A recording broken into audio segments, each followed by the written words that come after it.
रामपुर गांव के बाहरी छोर पर अरुण नाम का एक ईमानदार और मेहनती किसान अपनी पत्नी चंदा के साथ रहता था। गरीबी उनके जीवन का हिस्सा थी, परंतु अरुण के स्वाभिमान और ईमानदारी ने उन्हें कभी किसी के आगे हाथ फैलाने नहीं दिया। दिन भर खेतों में मेहनत करके दोनों पति पत्नी अपना गुजारा करते थे। दूसरी ओर उसी गांव में लालचंद नाम का एक धनी और नामी व्यापारी रहता था। उसकी धन दौलत की चर्चा दूर दूर तक थी। हालांकि लालचंद अपने धन पर अहंकार करता था और गांव वालों से अधिक मेलजोल नहीं रखता था। एक दिन लालचंद व्यापार के सिलसिले में दूर के शहर जाने की तैयारी कर रहा था। उसने अपने सामान के साथ अपनी सोने के सिक्कों की थैली भी रख ली, जो उसके लिए बहुत कीमती थी। लेकिन जब वह शहर जाने के रास्ते में था तो अचानक उसने पाया कि उसकी सोने की थैली कहीं खो गई है। यह एहसास होते ही उसके चेहरे का रंग उड़ गया। थैली में अनेक सिक्के थे जिन पर लालचंद अपनी समृद्धि का गर्व करता था। लालचंद ने तुरंत वापस घर लौटकर अपनी पूरी हवेली छान मारी। हर अलमारी, हर कोना, हर संदूक देख डाला, लेकिन वह थैली कहीं नहीं मिली। उसका दिल घबराहट से तेज धड़कने लगा। आखिरकार उसने सोचा कि शायद थैली रास्ते में गिर गई होगी। अगले ही दिन उसने गांव में एक बड़ा ऐलान करवाया। गांव के मुख्य चौपाल पर ढोल बजाकर एक घोषणा की गई, सुनो सुनो सुनो, रामपुर गांव के सभी निवासियों के लिए एक महत्वपूर्ण सूचना। व्यापारी लालचंद की सोने के सिक्कों की थैली खो गई है। जो कोई भी उस थैली को ढूंढ कर लौटाएगा, उसे इनाम स्वरूप एक सोने का सिक्का दिया जाएगा। यह सुनते ही गांव के लोग चौपाल पर इकट्ठा हो गए।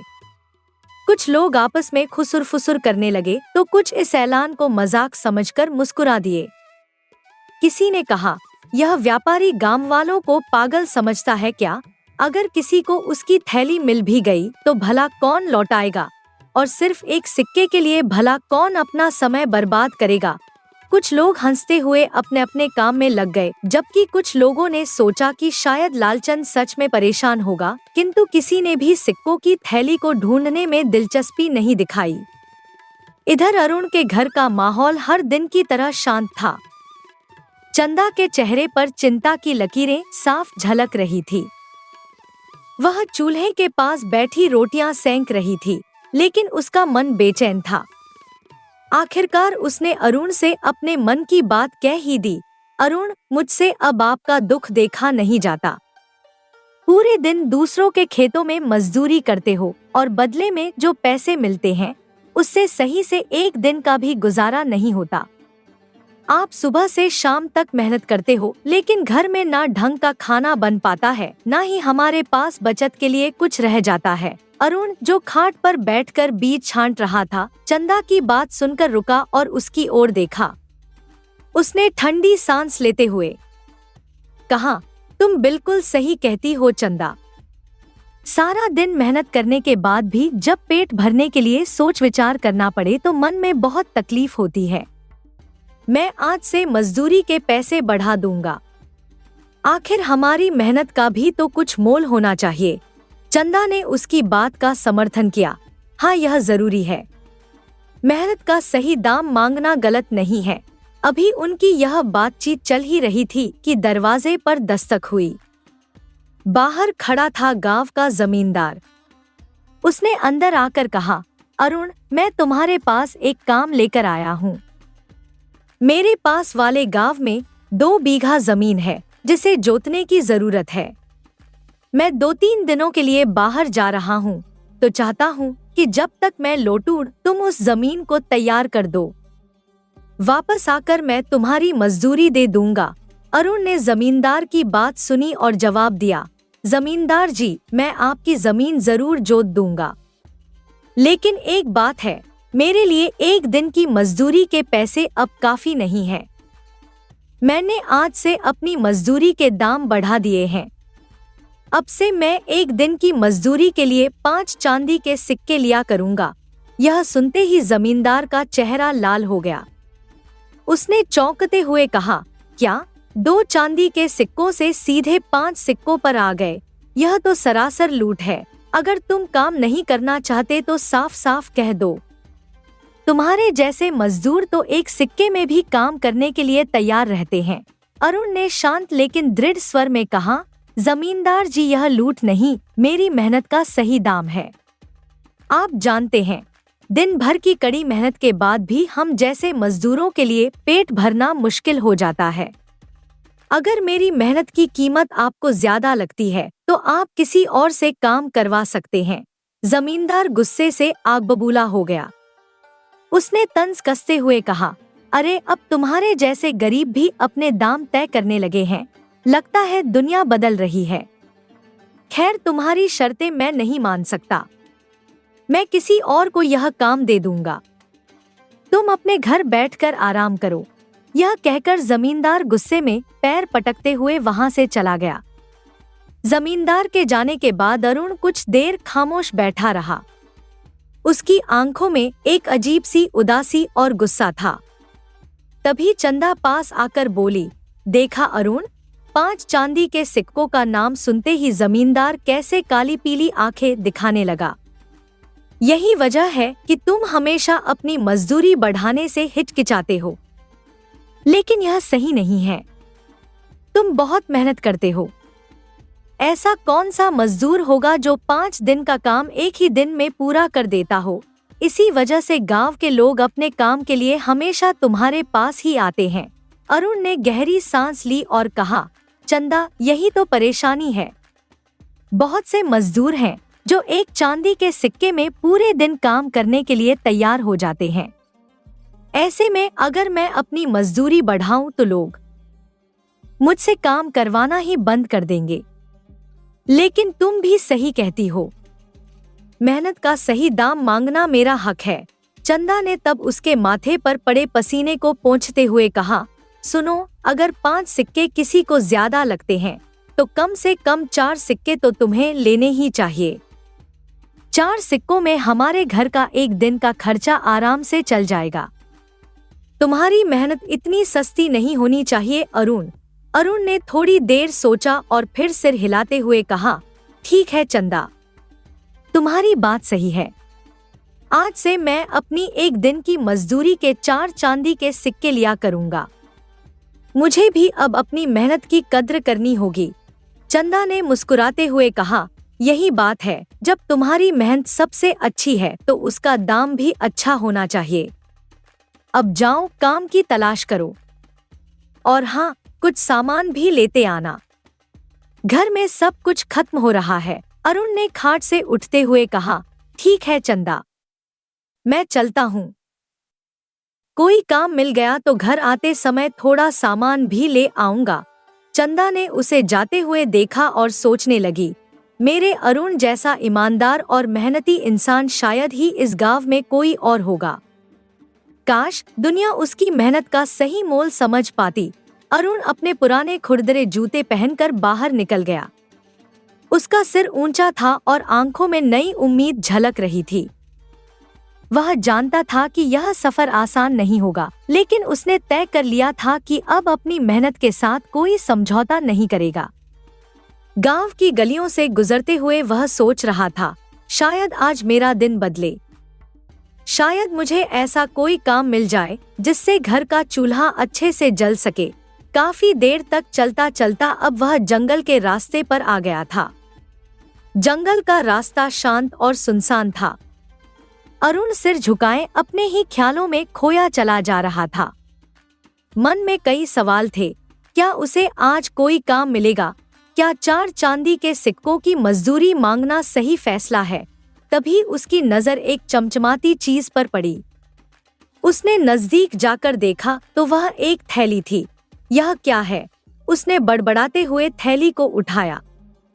थैली थोड़ी भारी लग रही थी। उसने चारों ओर नजर दौड़ाई कि कहीं कोई आसपास हो, लेकिन जंगल में सन्नाटा पसरा था। अरुण ने हल्के हाथों से थैली का मुंह खोला और उसकी आंखें आश्चर्य से फटी रह गईं। थैली सोने के सिक्कों से भरी हुई थी। लगभग 100 सोने के सिक्के थैली में चमचमा रहे थे। कुछ देर तक तो वह सिक्कों को देखता रहा, फिर एक गहरी सांस लेकर बुदबुदाया, यह थैली किसी से खो गई होगी। बेचारा कितना परेशान हो रहा होगा। शायद यह किसी के लिए बहुत कीमती हो। अरुण ने थैली को संभाल कर बांध दिया और मन में ठान लिया, यह थैली मैं उसके असली मालिक को लौटा दूंगा। थैली लेकर वह तुरंत अपने घर की ओर वापस चल पड़ा। रास्ते भर उसके मन में कई विचार उमड़-घुमड़ रहे थे। एक तरफ गरीबी और संघर्ष का जीवन था और दूसरी तरफ उसकी ईमानदारी। लेकिन उसने अपने आप से कहा, मेहनत की कमाई ही असली कमाई है। ये सिक्के भले मेरे हाथ में हैं, लेकिन मेरे नहीं हैं। घर पहुंचते ही चंदा ने हैरानी से पूछा, अरे अरुण, तुम इतनी जल्दी वापस कैसे आ गए? क्या कोई काम नहीं मिला? अरुण ने थैली दिखाते हुए कहा, चंदा, काम की तलाश में गया था, लेकिन रास्ते में यह थैली मिली। इसे खोलकर देखा तो इसमें सोने के सिक्के भरे हुए हैं। चंदा की आंखें सिक्कों को देखकर चमक उठीं। उसने चहकते हुए कहा, क्या बात करते हो अरुण, यह तो सच में हमारी किस्मत का दरवाजा खुल गया है। कहते हैं न, जब ऊपर वाला देता है तो छप्पर फाड़ कर देता है। अब तुम्हें दूसरों के खेतों में मजदूरी करने की कोई जरूरत नहीं। इन सिक्कों से हम अपना कोई कारोबार शुरू करेंगे। चंदा ने आगे कहा, मैं तो सबसे पहले अपने लिए 3-4 जोड़ी नए कपड़े लाऊंगी। कितने साल हो गए नए कपड़े पहने हुए, और तुम भी अपने लिए चप्पल और कपड़े ले आना। अरुण चंदा की बात सुनकर मुस्कुराया। उसने कहा, चंदा, यह थैली हमारी नहीं है, यह किसी और की है जो इसे खोकर परेशान हो रहा होगा। हम इन सिक्कों को अपने पास नहीं रख सकते। चंदा के चेहरे पर हैरानी थी। उसने कहा, लेकिन अरुण, अगर यह हमारी किस्मत से हमारे हाथ आई है तो इसे रखना गलत कैसे हो सकता है? अरुण ने गंभीर स्वर में कहा, किस्मत तब खुलती है जब हम सही रास्ते पर चलते हैं। किसी और की चीज को अपना बनाना हमारी मेहनत और ईमानदारी पर धब्बा होगा। हम गरीब हैं, लेकिन हमारी आत्मा साफ है। यही हमारी सबसे बड़ी दौलत है। अरुण और चंदा के छोटे से घर में एक अजीब सी खामोशी छाई हुई थी। चंदा, जो थोड़ी देर पहले तक सिक्कों को लेकर सपने देख रही थी, अब गहरी सोच में पड़ गई थी। उसने अरुण की ओर देखा और कहा, तुम कैसी बातें कर रहे हो अरुण? घर आए लक्ष्मी को ऐसे लौटा दिया जाता है क्या? यह तो ईश्वर का आशीर्वाद है। उन्होंने हमारी गरीबी को देखकर ही हमें ये सिक्के भेजे हैं। अगर तुम इन्हें लौटाओगे तो ईश्वर भी नाराज हो जाएंगे। अरुण ने गहरी सांस लेते हुए जवाब दिया, चंदा, मैं तुम्हारी बात समझता हूँ, लेकिन जरा सोचो, ये सिक्के किसी की मेहनत की कमाई हैं।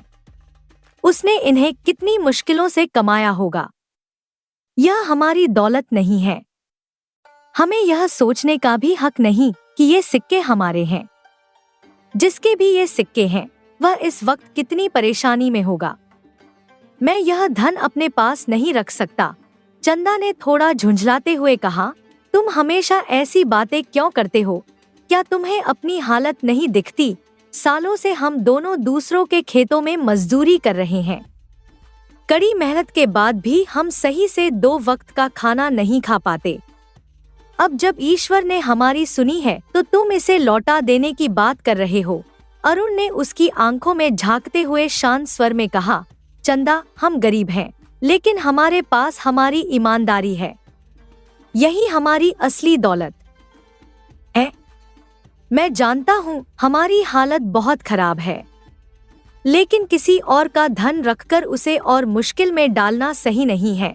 चंदा ने सिक्कों को फिर से देखा और गहरी सांस लेते हुए कहा, ठीक है अरुण, पर तुम मेरी एक आखिरी बात सुन लो।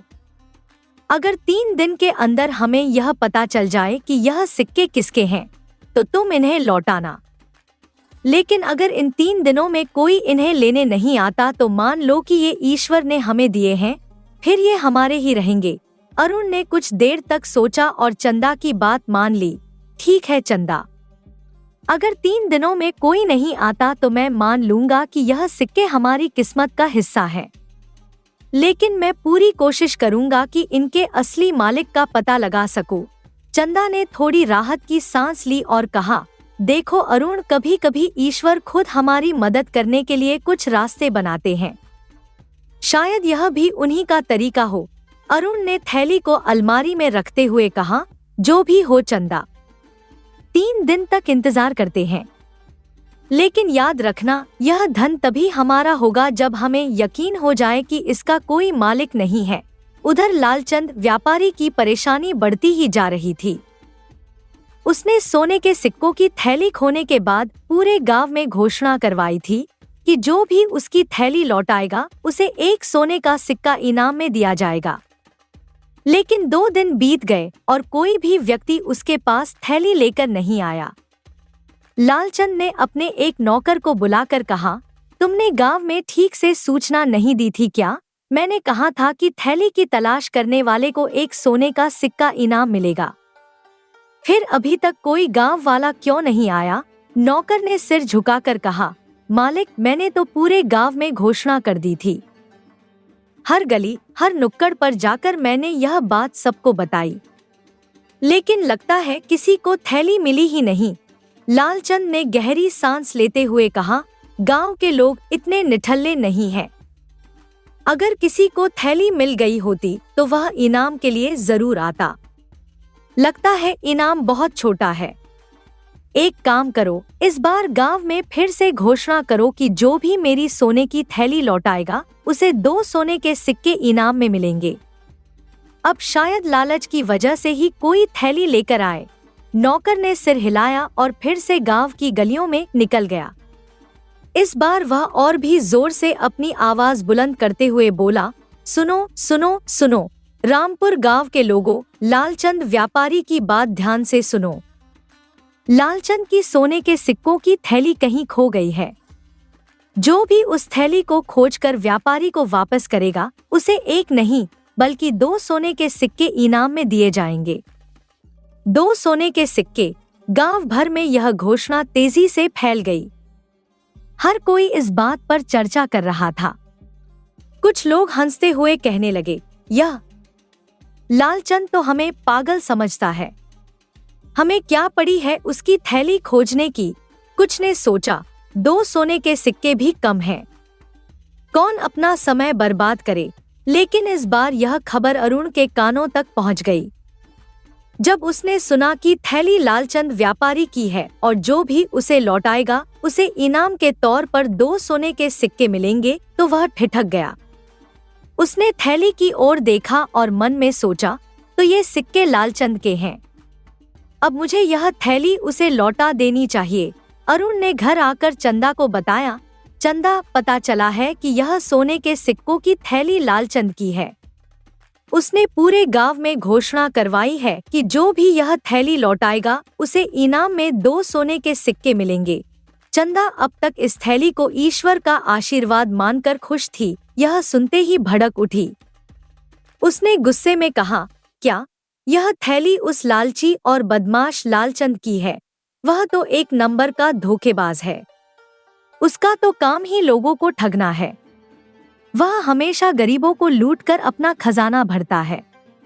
तुम उसे यह थैली क्यों लौटाओगे? उसे क्या पता कि यह थैली हमारे पास है। अरुण ने चंदा की बात सुनकर शांत स्वर में कहा, नहीं चंदा, हमें ऐसा नहीं करना चाहिए। लालचंद जैसा भी इंसान हो, हमें उसकी अच्छाई या बुराई से कोई मतलब नहीं होना चाहिए। यह सिक्के उसकी मेहनत की कमाई है और हमें यह ईमानदारी से उसे वापस कर देने चाहिए। चंदा ने तर्क करते हुए कहा, लेकिन अरुण, सोचो तो सही, लालचंद के पास पहले से ही इतना धन है। उसकी 1 थैली खो जाने से उसे क्या फर्क पड़ेगा? और क्या वह कभी किसी की मदद करता है? वह तो दूसरों की मेहनत का फल खाता है। तुम क्यों उसकी मदद करने की सोच रहे हो? अरुण ने गहरी सांस ली और दृढ़ता से कहा, चंदा, अगर हम उसकी तरह बन गए तो हमें और उसमें क्या फर्क रह जाएगा? हमारी गरीबी हमारी पहचान नहीं है, हमारी ईमानदारी है। अगर हम किसी और का धन अपने पास रखेंगे तो यह हमारी आत्मा को कलंकित करेगा। हमें उसकी बुराई का जवाब अपनी अच्छाई से देना चाहिए। चंदा ने थोड़ी देर तक कुछ नहीं कहा। फिर उसने हल्की नाराजगी भरे स्वर में कहा, ठीक है, जैसा तुम चाहो वैसा करो, लेकिन मेरा मानना है कि लालचंद जैसे आदमी को सबक सिखाना चाहिए। अरुण मुस्कुराया और बोला, सबक सिखाने का सबसे बड़ा तरीका यही है कि हम ईमानदारी से अपना फर्ज निभाएं। उसकी बुराई को उसकी बुराई पर नहीं छोड़ सकते। हमारा काम सही करना है, चाहे सामने वाला कैसा भी हो। चंदा ने गहरी सांस लेकर कहा, ठीक है अरुण, मुझे तुम्हारी बात माननी ही होगी, लेकिन याद रखना लालचंद अच्छा इंसान नहीं है। उम्मीद है तुम्हारी ईमानदारी व्यर्थ नहीं जाएगी। अरुण अपनी ईमानदारी और नेक नियति के साथ सोने के सिक्कों की थैली लेकर लालचंद के घर की ओर निकल पड़ा। रास्ते भर उसके मन में कई विचार उमड़ घुमड़ रहे थे। क्या लालचंद मेरी ईमानदारी की कद्र करेगा? क्या वह इनाम में वादा किए गए 2 सोने के सिक्के देगा या फिर कुछ और ही होगा? फिर उसने इन सवालों को झटकते हुए खुद से कहा, मैं यह सब इनाम के लिए नहीं कर रहा। मेरा कर्तव्य है कि मैं किसी का खोया हुआ सामान उसे लौटा दूं। जब अरुण लालचंद के घर पहुंचा तो उसने दरवाजे पर खड़े होकर आवाज लगाई, लालचंद जी, क्या आप घर पर हैं? लालचंद, जो अपनी थैली खोने के बाद से ही परेशान था, तुरंत बाहर आया। उसकी नजरें जैसे ही अरुण के हाथ में थैली पर पड़ी, वह खुशी से झूम उठा। अरे, यह तो मेरी सोने के सिक्कों की थैली है, उसने उत्साह से कहा। अरुण ने विनम्रता से थैली उसकी ओर बढ़ाते हुए कहा, जी, मेरा नाम अरुण है। यह थैली मुझे जंगल के रास्ते में पड़ी मिली थी। मैंने सुना कि यह आपकी है, इसलिए इसे लौटाने आया हूँ। लालचंद ने थैली को हाथ में लिया और उसकी आंखें चमक उठीं। उसने थैली खोलकर देखा और गिनती की। सारे सिक्के अपनी जगह पर थे। वह भावुक होते हुए बोला, अरुण, आज के ज़माने में ऐसे ईमानदार लोग शायद ही कहीं मिलते हैं। मैं तो सोच चुका था कि मेरा धन अब मुझे कभी वापस नहीं मिलेगा, लेकिन तुम्हारी ईमानदारी ने मेरी उम्मीद फिर से जगा दी।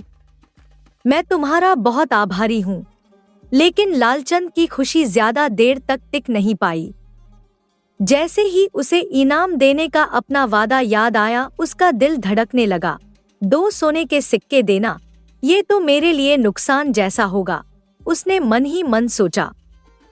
थोड़ी देर तक सोचने के बाद उसने चुपके से थैली में से 2 सोने के सिक्के निकाले और अपनी जेब में डाल लिए। फिर नकली मुस्कान के साथ बोला, अरुण, जैसा कि मैंने पूरे गांव में घोषणा की थी, थैली ढूंढने वाले को 2 सोने के सिक्के इनाम में दिए जाएंगे। फिर लालचंद ने नकली मुस्कान के साथ अरुण की ओर देखा और थैली हाथ में लेकर सिक्कों की गिनती शुरू की। उसकी उंगलियां एक-एक सिक्के को गिनती जा रही थी और जब वह आखिरी गिनती पर पहुंचा तो उसका चेहरा गंभीर हो गया। उसने गुस्से से कहा, अरुण, इस थैली में पूरे 100 सिक्के थे, लेकिन अभी इसमें तो सिर्फ 98 सिक्के ही हैं। इसका मतलब है कि तुमने पहले ही 2 सिक्के निकाल लिए हैं। अरुण यह सुनकर चौंक गया। उसने हैरानी से कहा, सेठ जी, यह आप क्या कह रहे हैं? मैंने इस थैली को वैसे ही लौटाया है जैसे मुझे मिली थी। मैंने इसमें से कोई सिक्का नहीं निकाला। मैं आपसे सच कह रहा हूँ। लालचंद ने तिरस्कार भरे स्वर में कहा, अच्छा, तो तुम कहना चाहते हो कि मैं झूठ बोल रहा हूँ? क्या मैं खुद अपनी थैली के सिक्के नहीं गिन सकता? यह तो साफ है कि तुमने इनाम के 2 सिक्के पहले ही निकाल लिए हैं। अगर इनाम ही चाहिए था तो मुझसे सीधे ले लेते। इतनी जल्दी चोरी करने की क्या जरूरत थी? अरुण के चेहरे पर अपमान और दर्द के भाव उभर आए। उसने शांत लेकिन दृढ़ आवाज में कहा, सेठ जी, मैं ईमानदारी से आपकी थैली आपको लौटाने आया हूँ। मैंने इसमें से एक भी सिक्का नहीं लिया है। आप मुझसे किसी भी चीज की कसम ले सकते हैं, लेकिन मुझ पर चोरी का आरोप मत लगाइए। लालचंद ने व्यंग्य भरे स्वर में कहा, तो तुम कहना चाहते हो कि मैं झूठा हूँ? ठीक है, फिर इसका फैसला हमारे महाराज ही करेंगे। वही तय करेंगे कि कौन सच बोल रहा है और कौन झूठ। यह सुनकर अरुण का दिल भारी हो गया। उसने सोचा, चंदा सही कहती थी। लालचंद एक बेहद चालाक और लालची इंसान है। यह तो मेरी ईमानदारी पर ही सवाल खड़ा कर रहा है। उसके मन में गहरी पीड़ा उठी। इनाम के सिक्कों की परवाह उसे बिल्कुल नहीं थी, लेकिन उसकी ईमानदारी पर लगा यह कलंक उसे असहनीय था।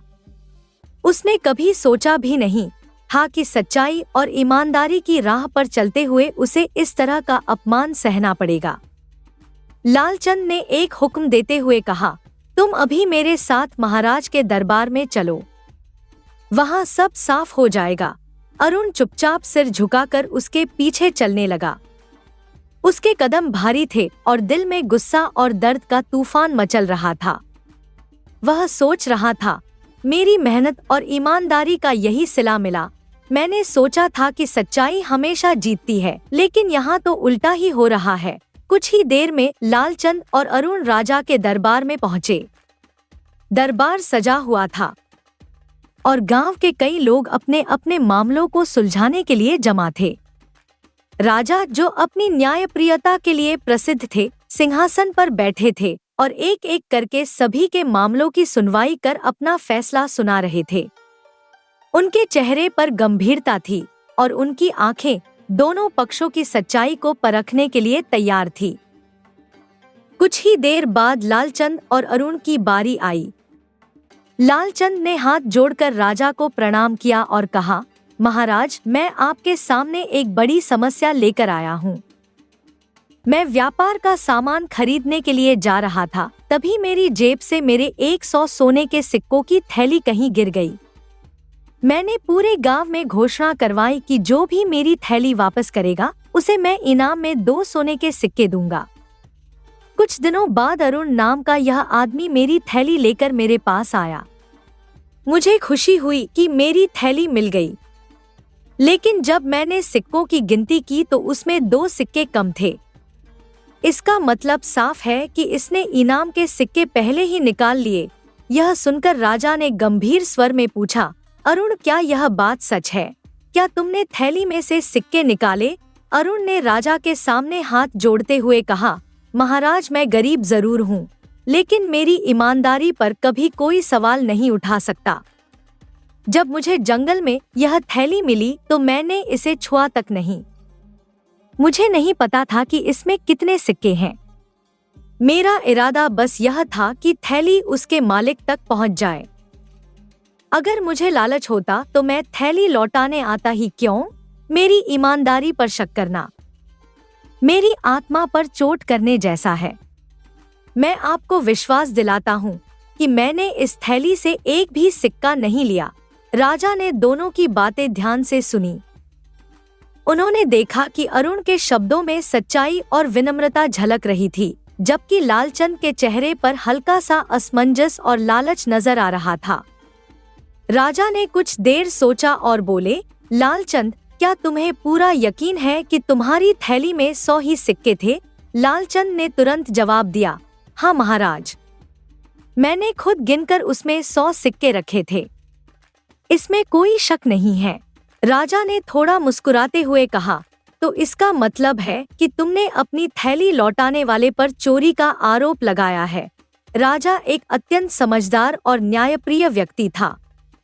वह प्रजा के हर छोटे बड़े मामले में रुचि लेता था और हर समस्या का समाधान निष्पक्षता और बुद्धिमत्ता से करता था। जब लालचंद राजा के दरबार में अपनी बात रख रहा था तो राजा उसकी बातों को बहुत ध्यान से सुन रहा था।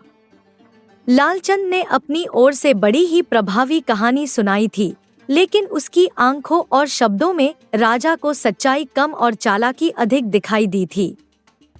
राजा ने तुरंत ही समझ लिया कि लालचंद झूठ बोल रहा है, परंतु राजा के पास न तो कोई ठोस सबूत था और न ही वह बिना प्रमाण किसी पर आरोप लगाना चाहता था। कुछ पल के लिए दरबार में सन्नाटा छा गया। राजा ने अपनी आंखें बंद कर गहरी सांस ली और फिर शांत स्वर में बोलना शुरू किया, मेरे प्रिय नागरिकों, यह मामला अत्यंत गंभीर है और इसमें हम कोई भी निर्णय जल्दबाजी में नहीं ले सकते। हमारी प्रजा का हर व्यक्ति हमारे लिए समान है और न्याय की देवी की आंखों पर पट्टी इसलिए होती है ताकि वह बिना किसी पक्षपात के न्याय कर सके। राजा ने लालचंद की ओर देखा और फिर दूसरी ओर खड़े अरुण पर नजर डाली। दोनों के चेहरे पर चिंता की छाया साफ झलक रही थी। राजा ने आगे कहा, फिलहाल हमारे पास इस मामले से संबंधित कोई ठोस सबूत नहीं है जिससे हम यह तय कर सके कि कौन सही है और कौन गलत। इसलिए मैंने निर्णय लिया है कि इस मामले की पूरी और निष्पक्ष जांच की जाएगी। फिर राजा ने एक गहरी आवाज में ऐलान किया, इस मामले की गहराई तक जांच करने के बाद 3 दिन के भीतर सच्चाई सामने लाई जाएगी। तब तक मैं आप दोनों से निवेदन करता हूँ कि अपने अपने घर जाएं और इस मामले में किसी भी प्रकार की दखलंदाजी न करें। यह मेरा आदेश है। दरबार में उपस्थित सभी लोग राजा के इस निर्णय की प्रशंसा करने लगे। न्यायप्रिय राजा का यह रवैया सभी के दिलों में उनकी प्रतिष्ठा को और भी बढ़ा गया। 3 दिन बाद क्या होगा, इस बात का इंतजार सभी को बेसब्री से था। दोनों अपने अपने घरों को लौट जाते हैं। लालचंद के चेहरे पर एक चालाक मुस्कान थी, मानो उसने बड़ी चतुराई से अपना काम पूरा कर लिया हो। वहीं अरुण का मन भारी था, उसकी आंखों में उदासी थी और चेहरे पर थकान के भाव थे। उसका सिर झुका हुआ था और हर कदम उसके दिल की पीड़ा को और गहरा कर रहा था। जब वह अपने छोटे से मिट्टी के घर के आंगन में पहुंचा तो उसकी पत्नी चंदा दरवाजे पर खड़ी उसकी राह देख रही थी। चंदा उसकी मनस्थिति को भांप गई थी। उसकी आंखों में चिंता झलकने लगी। क्या हुआ जी, आप इतने उदास क्यों लग रहे हैं? चंदा ने धीमे स्वर में पूछा। अरुण ने गहरी सांस ली और भीतर आकर चुपचाप खाट पर बैठ गया। कुछ देर तक वह कुछ बोल नहीं पाया। फिर उसने भारी मन से कहा, चंदा तुम बिल्कुल सही कह रही थी। वो लालचंद वाकई एक नंबर का बदमाश है। आज उसने मेरी ईमानदारी का ऐसा बदला दिया जिसकी मैंने कभी कल्पना भी नहीं की थी। चंदा ने चौंक कर पूछा, क्या किया उसने? अरुण की आवाज कांपने लगी। उसने कहा, उसने मुझे इनाम देने की जगह उल्टा मुझ पर इल्जाम लगाया कि मैंने उसकी थैली से 2 सोने के सिक्के चुरा लिए। इसके बाद वह मुझे राजा के पास ले गया। मुझे इतना अपमानित महसूस हुआ जैसे मेरी सच्चाई और मेहनत का कोई मोल ही नहीं है। आज मुझे बहुत दुख हुआ चंदा। क्या हमारी ईमानदारी का यही नतीजा होगा? क्या हमें अपनी सच्चाई की कीमत इसी तरह चुकानी पड़ेगी? चंदा की आंखों में गुस्सा और दर्द का मिश्रण उभर आया। उसने कहा, मैंने आपसे पहले ही कहा था कि उस मर्दूद के सिक्के मत लौटाना, पर आप तो अपनी ईमानदारी और उसूलों में ही अटके रहे। अब देख लिया न ईमानदारी का नतीजा। इस दुनिया में सच्चे लोगों के लिए कोई जगह नहीं है। यहाँ तो चालाक और मक्कार लोग ही जीतते हैं। अरुण ने सिर झुका लिया। वह जानता था कि चंदा की बातों में सच्चाई थी, लेकिन उसने अपनी आत्मा की गहराई से महसूस किया कि वह ईमानदारी का साथ नहीं छोड़ सकता। आंगन में एक गहरी खामोशी छा गई। चंदा के शब्दों में नाराजगी थी, पर उसके भीतर भी अपने पति के लिए सहानुभूति और चिंता थी। दोनों के मन में एक ही सवाल था, क्या सच में ईमानदारी और सच्चाई इस दुनिया में कमजोर है? इधर लालचंद ने अपनी चालाकी से पूरे गांव में यह अफवाह फैला दी कि अरुण ने लालच में आकर उसकी थैली से 2 सोने के सिक्के चुरा लिए।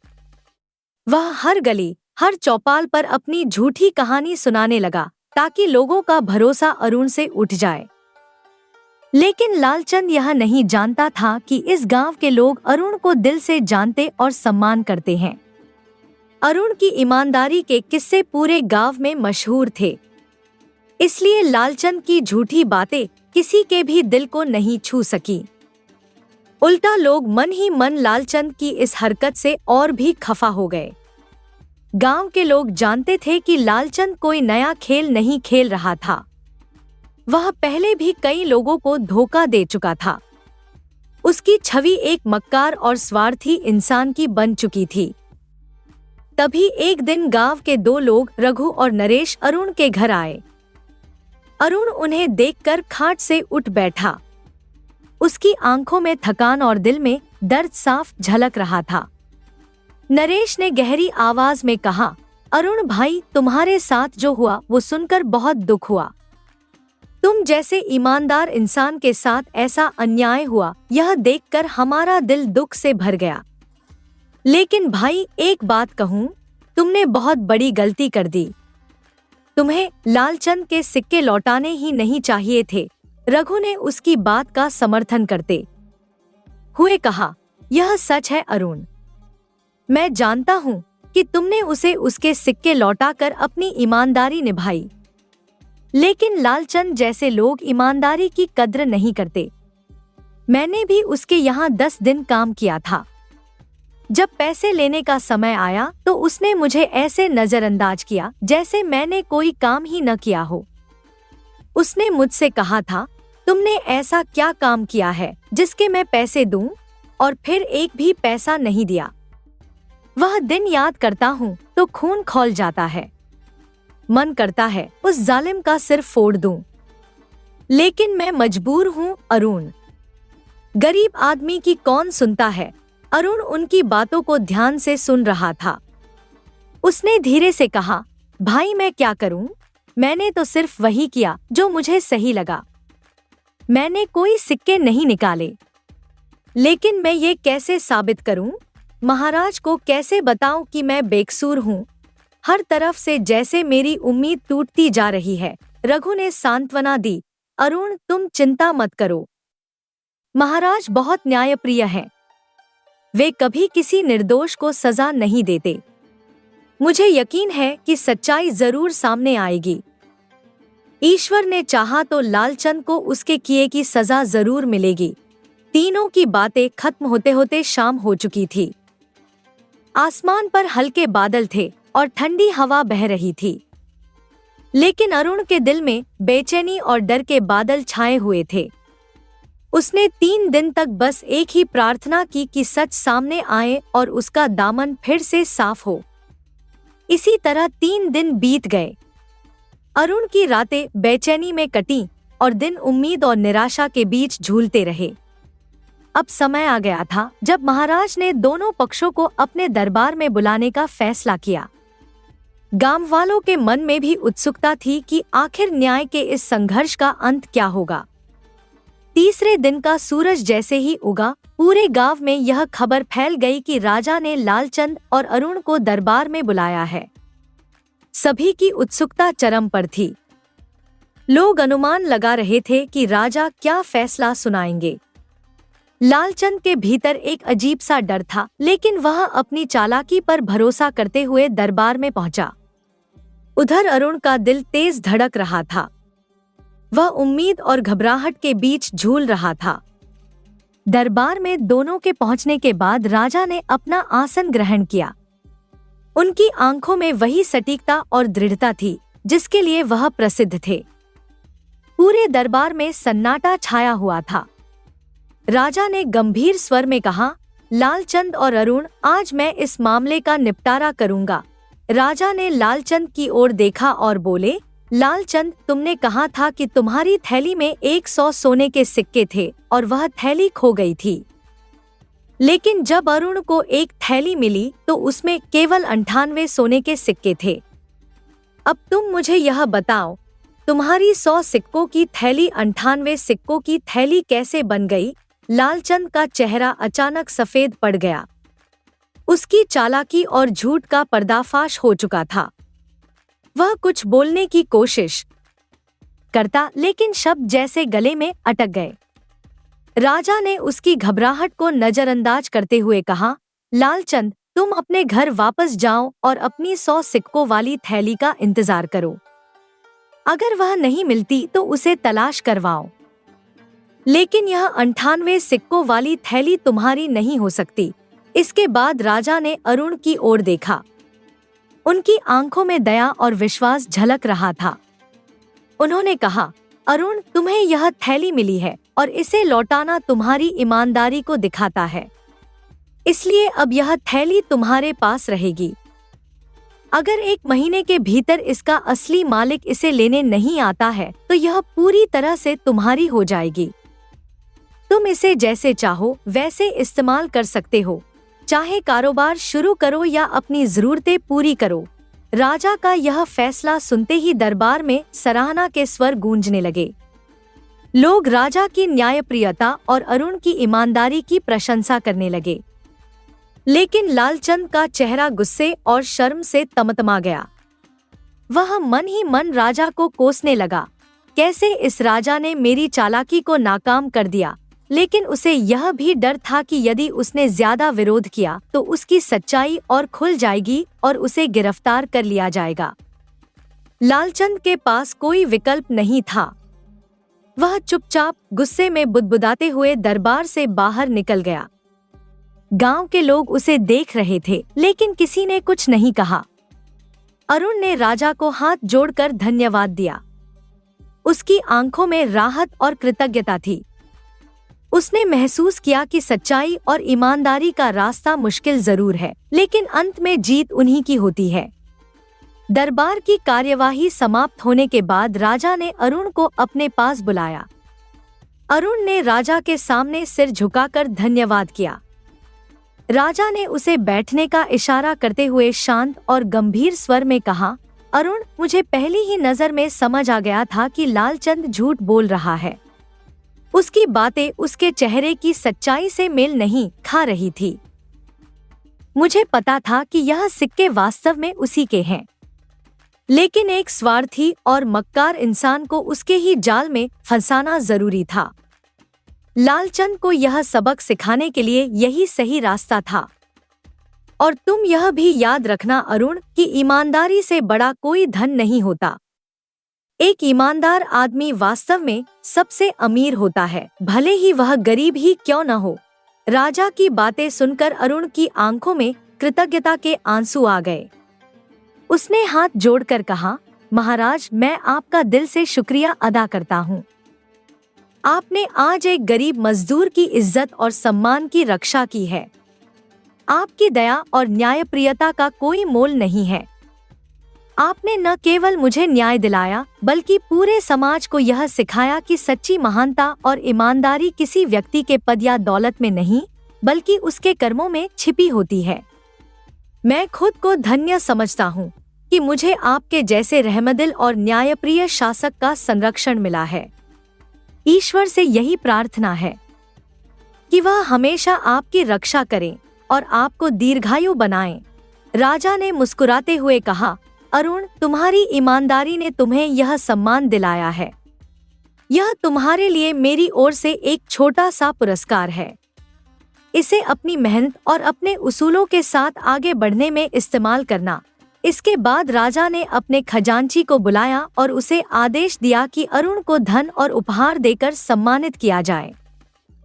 खजांची ने एक थैली सोने के सिक्कों की और कीमती वस्त्र लाकर अरुण के सामने रख दिए।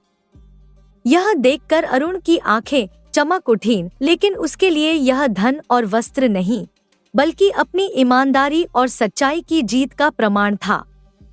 राजा ने अरुण को विदा देते हुए कहा, अरुण, हमेशा याद रखना, एक सच्चे और ईमानदार इंसान की शक्ति उसके उसूलों में होती है। दुनिया में चाहे कितनी भी मुश्किलें आएं, लेकिन ईमानदारी का रास्ता कभी मत छोड़ना। अरुण ने राजा के चरण स्पर्श किए और कहा, महाराज, मैं आपकी इस कृपा को जीवन भर नहीं भूलूंगा। आप जैसे न्यायप्रिय शासक का होना ही हमारे जैसे गरीबों के लिए आशा का स्रोत है। राजा ने उसे आशीर्वाद देते हुए विदा किया। अरुण के चेहरे पर एक नई चमक थी, जैसे उसकी आत्मा को एक नई ऊर्जा मिल गई हो। वह खुशी खुशी अपने घर की ओर चला गया, जहां उसकी पत्नी चंदा उसका इंतजार कर रही थी। उस दिन राजा की महानता की कहानी दूर दूर तक फैल गई, जिससे हर कोई गर्व से कहने लगा, हमारे पास एक ऐसा शासक है जो न केवल दयालु है बल्कि न्याय और सच्चाई का सच्चा रक्षक भी है। इधर अरुण जब राजा द्वारा दी गई सोने की थैली और अन्य धन लेकर घर पहुंचा तो उसकी पत्नी चंदा दरवाजे पर ही उसका इंतजार कर रही थी। जैसे ही उसने देखा कि अरुण के हाथों में चमचमाती थैली और उपहार हैं, उसकी आंखें खुशी से भर आईं। चंदा ने थैली को गौर से देखा और अविश्वास भरी आवाज में कहा, वाह, मुझे तो यकीन ही नहीं हो रहा है कि महाराज ने हमें इतना सारा धन दिया है और यह सोने की थैली भी अब हमारी हो गई। यह सब महाराज की न्यायप्रियता और महानता का परिणाम है। उन्होंने तुम्हारी ईमानदारी का ऐसा अनमोल सम्मान किया है। अरुण मुस्कुराया, लेकिन उसकी मुस्कान में एक अजीब सी बेचैनी थी। वह चुपचाप चारपाई पर बैठ गया। चंदा ने उसकी ओर देखा और कहा, क्या हुआ? तुम इतने चिंतित क्यों लग रहे हो? अब तो सब ठीक हो गया है। अरुण ने गहरी सांस ली और कहा, चंदा, यह सच है कि हमें यह धन और सोने की थैली महाराज की रजामंदी से मिले हैं, लेकिन यह भी सच है कि ये सिक्के लालचंद के हैं। उसने भले ही अपनी मक्कारी और झूठ की वजह से यह सब गवाया हो, लेकिन क्या यह सही होगा कि हम किसी और का धन अपने पास रखें? चंदा ने थोड़ी देर सोचा और फिर गंभीरता से कहा, तुम ठीक कह रहे हो अरुण। किसी के साथ अन्याय करना या उसका हक छीनना हमारी फितरत नहीं है, लेकिन याद रखना, यह सिक्के अब हमारे पास महाराज की स्वीकृति से हैं। अगर हम इन्हें लौटाते हैं तो यह हमारा बड़प्पन होगा, पर यह फैसला तुम्हें सोच समझ कर लेना होगा। अरुण ने दृढ़ स्वर में कहा, मुझे अपने दिल की बात सुननी होगी। ईमानदारी का मतलब सिर्फ सच बोलना नहीं होता, बल्कि सही काम करना भी होता है। लालचंद ने अपने लालच की सजा भले ही पाई हो, लेकिन मैं उसे उसकी थैली लौटाने जा रहा हूँ। चंदा ने उसकी बात सुनकर मुस्कुराते हुए कहा, जाओ अरुण, मैं तुम्हारे इस फैसले में तुम्हारे साथ हूँ। यह तुम्हारी ईमानदारी और हमारे उसूलों की जीत होगी। अरुण ने थैली को संभालकर उठाया और लालचंद के घर की ओर चल पड़ा। रास्ते में वह यही सोच रहा था कि लालचंद किस तरह से उसका सामना करेगा। लालचंद के घर पहुंचकर अरुण ने उसके घर का दरवाजा खटखटाया। कुछ ही क्षणों में दरवाजा खुला। लालचंद सामने खड़ा था। उसकी आंखों में अब भी नाराजगी और गुस्से की झलक थी। उसने अरुण को देखा और कड़वे स्वर में कहा, अब यहाँ क्या लेने आए हो? सोने के सिक्के तो ले ही गए, अब क्या मेरी जमीन जायदाद लेने का इरादा है? अरुण ने शांत और गंभीर स्वर में कहा, सेठ जी, मैं यहाँ कुछ लेने नहीं बल्कि लौटाने आया हूँ। यह सोने के सिक्कों की थैली आपकी है। मैं नहीं चाहता कि मेरी वजह से किसी के साथ अन्याय हो। इसे आप ही रखें। अरुण की यह बात सुनकर लालचंद स्तब्ध रह गया। कुछ क्षणों तक वह एक शब्द भी नहीं बोल सका। उसकी नजरें थैली पर टिक गईं, लेकिन उसकी आत्मा के भीतर एक हलचल मच गई थी। धीरे धीरे उसके चेहरे का गुस्सा शर्मिंदगी में बदलने लगा। लालचंद ने भारी आवाज में कहा, अरुण, तुमने आज मेरी आंखें खोल दी। मैं कितना स्वार्थी और लालची था। तुम्हारे जैसे ईमानदार और सज्जन व्यक्ति को मैंने 2 सिक्कों के चक्कर में अपमानित करने की सोची, लेकिन आज मैं समझ गया हूँ कि असली धन दौलत में नहीं बल्कि ईमानदारी और सच्चाई में है। तुम्हारी ईमानदारी ने मुझे बदल दिया है। मैं जान चुका हूँ कि सच्ची खुशी मेहनत और सच्चाई में है, न कि दूसरों को ठगने और धोखा देने में। लालचंद की आंखों से पश्चाताप के आंसू बहने लगे। वह सिर झुकाकर बोला, अरुण भाई, हो सके तो मुझे माफ कर देना। हालांकि मैं जानता हूँ कि मैं तुम्हारी माफी के लायक भी नहीं हूँ। अरुण ने मुस्कुराते हुए कहा, सेठ जी, ऐसा मत कहिए। इंसान से गलती होना स्वाभाविक है, लेकिन अपनी गलती मान लेना और उसे सुधारने का प्रयास करना सबसे बड़ी महानता है। आपको अपनी गलती का एहसास हो गया है, यही सबसे बड़ी बात है। लालचंद ने थैली को पकड़ा, लेकिन वह अब धन के प्रति वैसा मोह महसूस नहीं कर रहा था।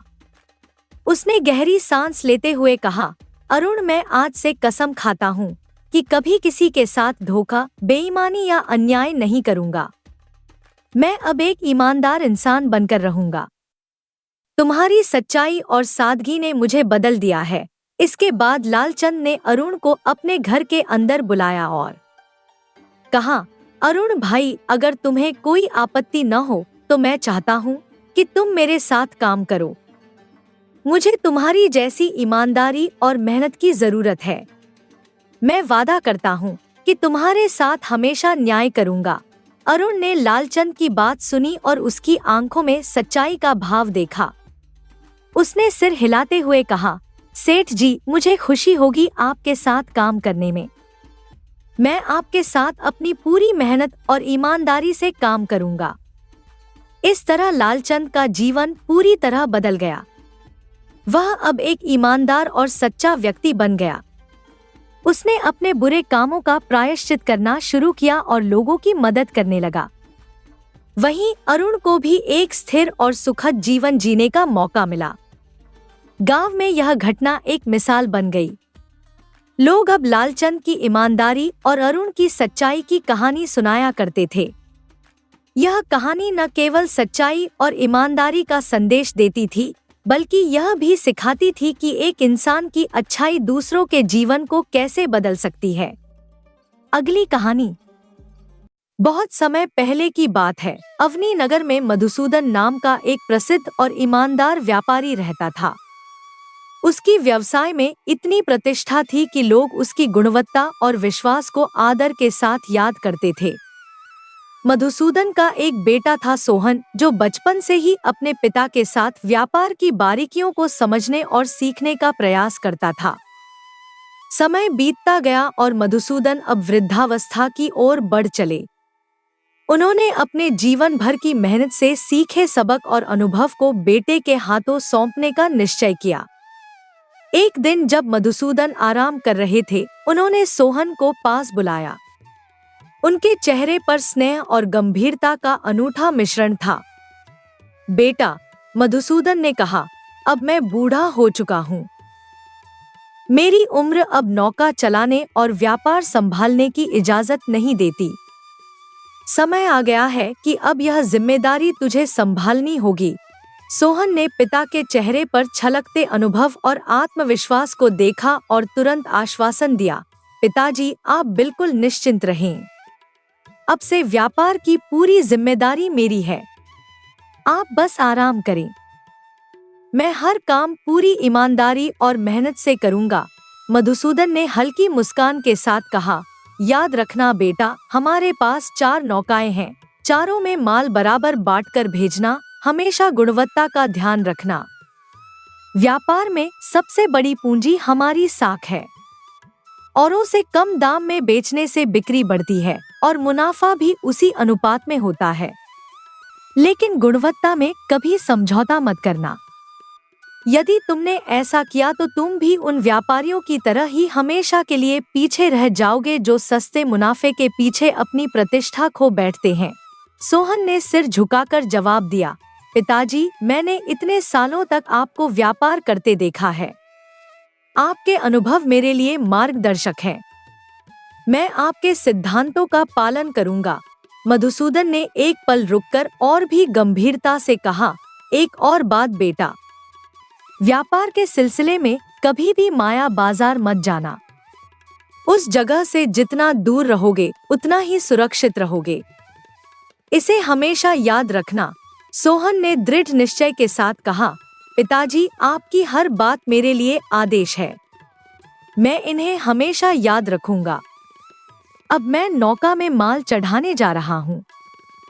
आप आराम कीजिए।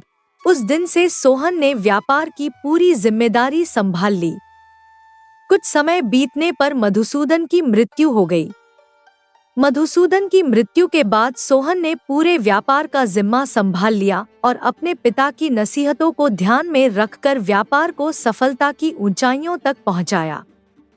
उसने कई बड़े शहरों में अपनी पहचान बनाई और हर जगह से भरपूर लाभ कमाया। उसकी 4 नौकाएं व्यापार के लिए निरंतर उपयोग में रहती थी और उनकी समय समय पर मरम्मत भी करवाई जाती थी। लेकिन सोहन के दिल में एक सवाल हमेशा गूंजता रहता, आखिर पिताजी ने माया बाजार जाने से सख्त मना क्यों किया था? यह सवाल उसे बार बार बेचैन करता।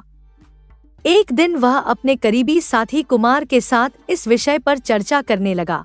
कुमार, सोहन ने कहा, मुझे समझ नहीं आता कि पिताजी ने माया बाजार जाने से क्यों रोका था। मैं कई बड़े शहरों में व्यापार कर चुका हूँ और हर जगह सफलता पाई है, लेकिन माया बाजार क्या खास बात है वहाँ? अब मेरा मन है कि इस बार मैं वहाँ जाऊं और खुद देखूं कि आखिर पिताजी ने ऐसा क्यों कहा था। कुमार ने चिंतित स्वर में उत्तर दिया, सोहन, तेरे पिताजी बड़े अनुभवी थे।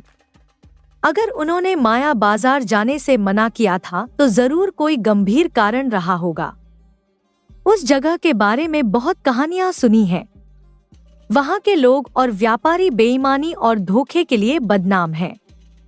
मुझे नहीं लगता कि वहां जाना सही होगा, सोहन ने दृढ़ता से कहा। कुमार, डरने से कुछ नहीं मिलेगा। मैं इतने शहर घूम चुका हूँ और हर जगह मैंने व्यापार के नए तरीके सीखे हैं। माया बाजार में जाकर व्यापार की संभावनाओं को देखना चाहता हूँ। अगर नुकसान होगा तो उसे भी सीख मानकर स्वीकार कर लूंगा, लेकिन इस बार माया बाजार जाना तय है। कुमार ने गहरी सांस ली और कहा, तू जब से पिताजी के देहांत के बाद माया बाजार की बात करता आया है, मैं सोचता हूँ कि तेरे मन में इसका जवाब न मिलने का सवाल गहरा गया है। खैर, अगर तूने ठान ही लिया है तो मैं तेरे साथ चलने को तैयार हूँ, लेकिन यह ध्यान रखना कि उस जगह पर सतर्क रहना पड़ेगा। सोहन ने मुस्कुराते हुए कहा, यह हुई न बात। नौका तैयार कर, इस बार हमारा सफर माया बाजार के लिए ही होगा। जो भी वहां छिपा है अब उसे जानने का समय आ गया है। इस तरह पिताजी की चेतावनी को नजरअंदाज करते हुए सोहन और कुमार ने माया बाजार जाने की तैयारियां शुरू कर दी। उनके मन में रोमांच, जिज्ञासा और थोड़ा सा भय भी था। अगले कुछ ही दिनों में सोहन और कुमार की नौका माया बाजार के किनारे आ लगी। जैसे ही उन्होंने इस नगर पर अपनी नजर डाली, उनकी आंखें चमक उठीं। माया बाजार वाकई वैसा ही था जैसा उन्होंने सुन रखा था, रंगीन, चहल पहल से भरा और अनोखी ऊर्जा से सराबोर। सोहन ने चारों ओर नजर दौड़ाई और मुस्कुराते हुए कहा, अरे वाह, कितनी सुंदर नगरी है, यह तो सच में अद्भुत है। मुझे तो यह जगह बहुत भा गई। कुमार भी अपनी उत्सुकता रोक नहीं पाया। सच में सोहन, यह जगह देखने लायक है, लेकिन पहले हम नौका से सामान उतार लें, फिर थोड़ा शहर की ओर चलते हैं। काम तो बाद में भी हो सकता है, सोहन ने हंसते हुए कहा। ठीक है, पहले शहर घूम आते हैं। वैसे भी नई जगह का आनंद लेना चाहिए। काम तो चलता ही रहेगा, कुमार ने मजाक में कहा। अगर केवल घूमना ही था तो सामान लाने की क्या जरूरत थी, खाली हाथ आते और मस्ती करते, सोहन ने मुस्कुराकर जवाब दिया। अब इन बातों को छोड़ो और चलो। देखो, समंदर कितना सुंदर लग रहा है। सूरज की किरणें लहरों पर ऐसे चमक रही हैं जैसे सोने के तार बिछे हों। और वो देखो, समंदर के ऊपर कितने खूबसूरत पंछी उड़ रहे हैं। कुमार ने ऊपर नजर डाली। हाँ, और वो सफेद हंस देख, कितना सुंदर है। लगता है जैसे बादलों का टुकड़ा नीचे आ गया हो। और समंदर के पानी में कितनी सारी मछलियां तैर रही हैं। सोहन ने शरारती मुस्कान के साथ कहा। कुमार, अगर तू कहे तो मैं इन पंछियों और मछलियों को एक झटके में पकड़ सकता हूँ। मेरा निशाना तीर चलाने में एकदम सटीक है। तू देखता जा मैं क्या करता हूँ। कुमार ने हैरानी भरे स्वर में कहा। सोहन, यहाँ तक तीरंदाजी करने आया है, चल देखता हूँ तेरे हुनर को। लेकिन ध्यान रखना कहीं तेरा तीर पानी में ही न गिर जाए। सोहन ने अपने धनुष पर तीर चढ़ाया और पूरी एकाग्रता के साथ निशाना साधा। एक पल को उसने सांस रोकी और तीर छोड़ दिया। तीर सीटी की तरह हवा में गया और हंस के पंख में जा लगा। हंस घायल होकर लड़खड़ाया और समंदर के पानी में गिर गया। देखा, मैंने कहा था मेरा निशाना एकदम सही है, सोहन ने उत्साह से कहा। कुमार ने ठहाका लगाते हुए कहा।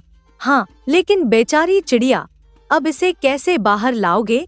तीर चलाने से ज्यादा जरूरी है अपनी चतुराई का इस्तेमाल करना। चलो देखते हैं इसे कैसे बाहर लाते हैं। दोनों ने ठहाके लगाते हुए समंदर की ओर दौड़ लगा दी। समंदर के पानी और हवा में माया बाजार का यह पहला अनुभव उन्हें जिंदगी भर की याद दे रहा था। भरपूर उत्साह के साथ अभी सोहन और कुमार हंस के गिरने की ओर बढ़ ही रहे थे कि उन्होंने देखा एक आदमी तेजी से उनकी तरफ बढ़ रहा है। उसके चेहरे पर गुस्सा और आंखों में आक्रोश था। उसके कदमों में इतनी तेजी थी कि लगता था जैसे वो सीधे उनके पास आकर कुछ बड़ा हंगामा करने वाला है। कुमार ने सोहन से कहा, यह कौन है जो सीधा हमारी तरफ चला आ रहा है? और देख, वो तुझे गुस्से से घूर रहा है। कहीं उस हंस का मालिक तो नहीं है? सोहन ने हल्के से हंसते हुए कहा, अरे आने दे, थोड़े पैसे देकर इसे शांत कर दूंगा। बेवजह का झंझट खत्म। लेकिन जब वह आदमी पास आया तो उसने आक्रोश भरे स्वर में कहा, तूने मेरे पिताजी को मार दिया है, मैं तुझे छोड़ूंगा नहीं। सोहन चौंक गया। तुम्हारे पिताजी को मारा? यह कैसी बातें कर रहे हो? हमें गलत मत समझो। हम पहली बार इस शहर में आए हैं। किसी को मारने का तो सवाल ही नहीं उठता। उस आदमी ने और गुस्से से कहा, झूठ मत बोल। तुझे अच्छी तरह पता है कि तूने मेरे पिताजी को मार डाला है। समंदर में जो हंस छटपटा रहा था वो मेरे पिता थे। सोहन और कुमार एक दूसरे का चेहरा देखने लगे। कुमार ने कहा, क्या हंस और पिताजी? तुम्हारा दिमाग तो ठीक है। वह आदमी और गंभीर हो गया। हाँ, हंस मेरे पिता थे। यह पिछले जन्म की बात है। मेरे पिता ने पुण्य किए थे और इस जन्म में हंस के रूप में जन्म लिया। वह मेरी मछली पकड़ने में सहायता करते थे। उन्होंने स्वयं मेरे सपने में आकर मुझे यह बात बताई थी। लेकिन तुमने तीर चलाकर मेरे पिताजी को मार डाला। सोहन को गुस्सा आने लगा। यह कैसी अजीबोगरीब कहानी बना रहे हो? तुम्हें मोटी रकम चाहिए तो साफ साफ बोलो। ये सब बातें सुनाकर बेवकूफ बनाने की कोशिश मत करो। वह आदमी दृढ़ता से बोला, तुम चाहे मुझे कितना भी धन दे दो, लेकिन धन मेरे पिताजी की बराबरी तो नहीं कर सकता। मैं तुम्हारी शिकायत महाराज से करूंगा। कुमार ने सोहन की तरफ देखकर कहा, यह तो पागल लगता है। जाने दो इसे, महाराज से शिकायत करेगा। ये देखो, इसे चांदी का सिक्का दे दो और इसे टालो।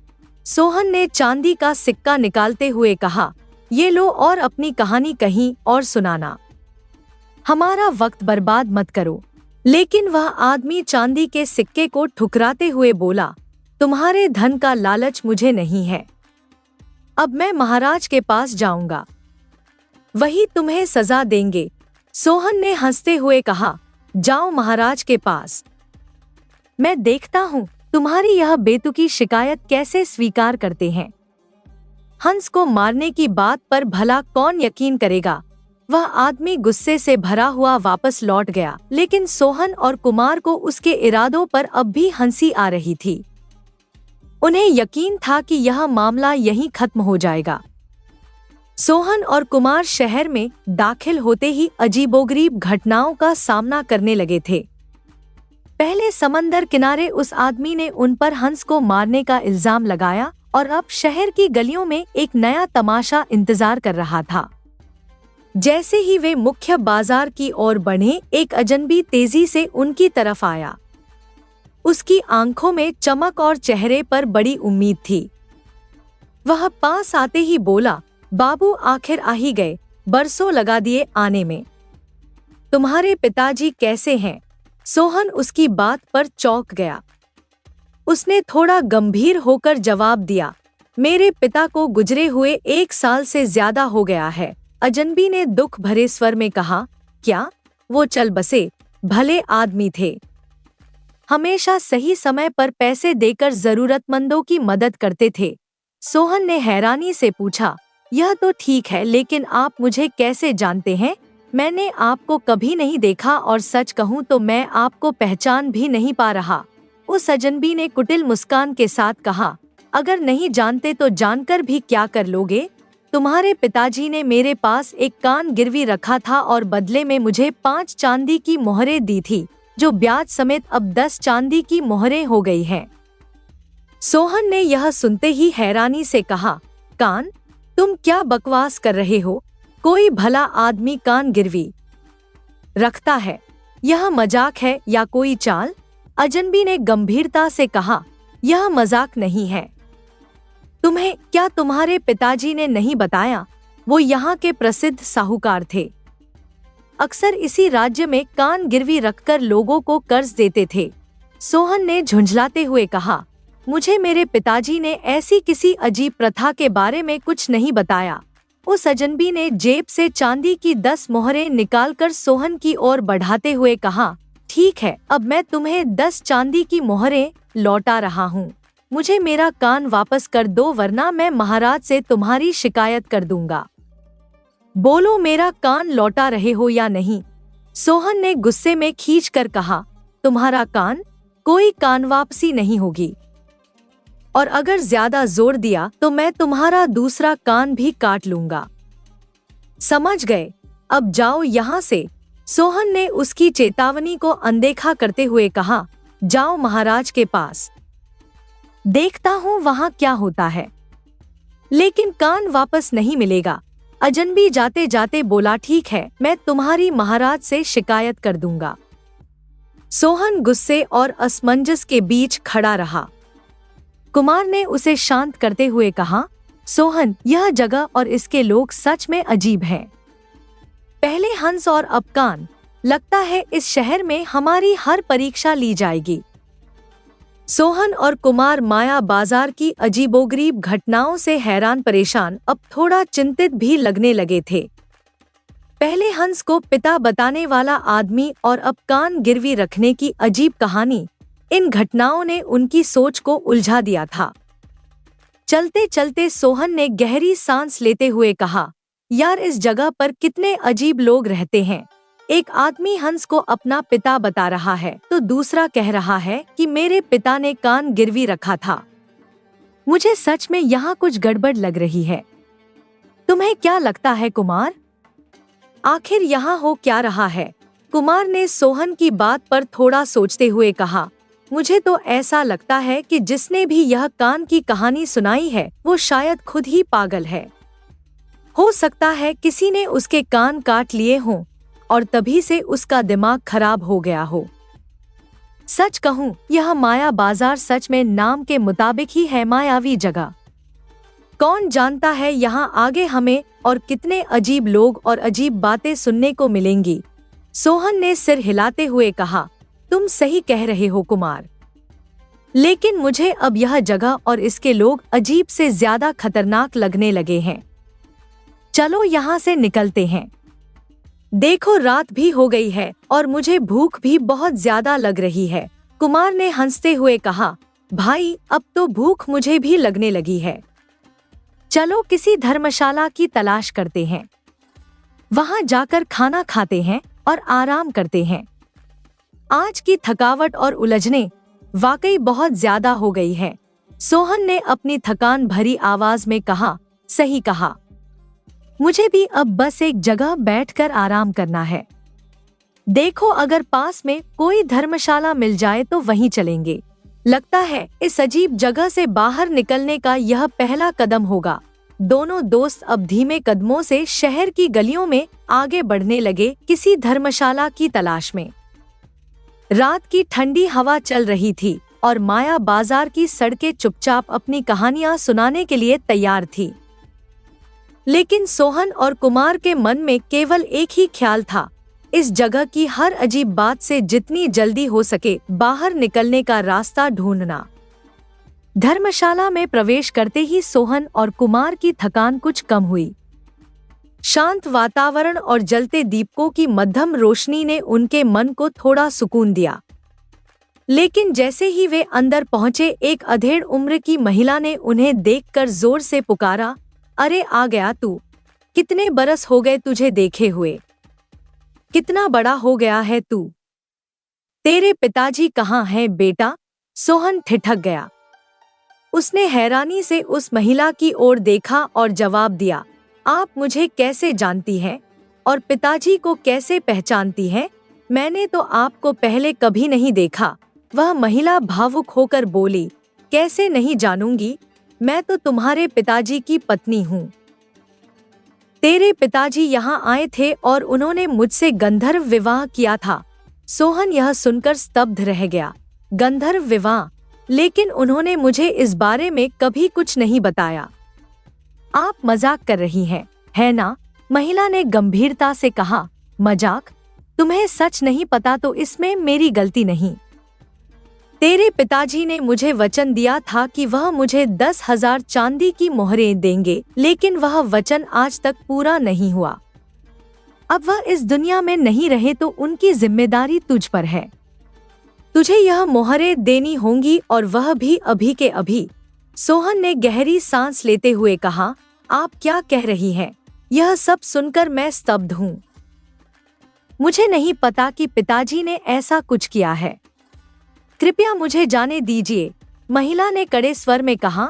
इतने बरसों के बाद तू यहाँ आया है और अब मुझे छोड़कर जाने की बात कर रहा है। यह कैसे हो सकता है? तेरे पिताजी की तरह तू भी भाग जाएगा। नहीं, मैं तुझे ऐसे नहीं जाने दूंगी। सोहन ने खुद को संभालते हुए कहा, ठीक है, मुझे आज रात भर सोचने का समय दीजिए। कल सुबह आकर मैं इस विषय में फैसला करूंगा। महिला ने थोड़ी नरमी दिखाते हुए कहा, ठीक है, लेकिन याद रहे कल सुबह तक मुझे जवाब चाहिए। अगर तुमने वचन पूरा नहीं किया तो मैं महाराज के दरबार में जाकर तुम्हारी शिकायत कर दूंगी। सोहन और कुमार उस महिला से विदा लेकर धर्मशाला के एक कोने में जाकर बैठ गए। सोहन के चेहरे पर चिंता की लकीरें साफ दिख रही थी। कुमार ने धीमे स्वर में कहा, यार यह माया बाजार वाकई अजीब है।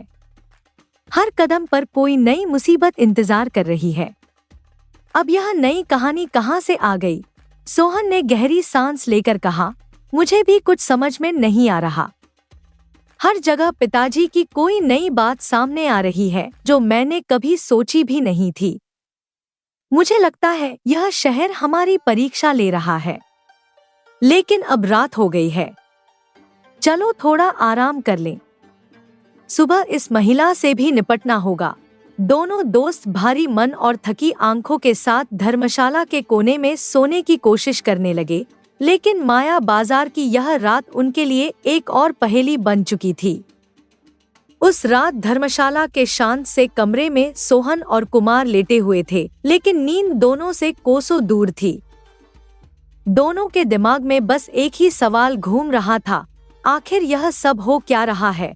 सोहन ने छत को घूरते हुए धीरे से कहा, कुमार, यह हम कहाँ फंस गए यार?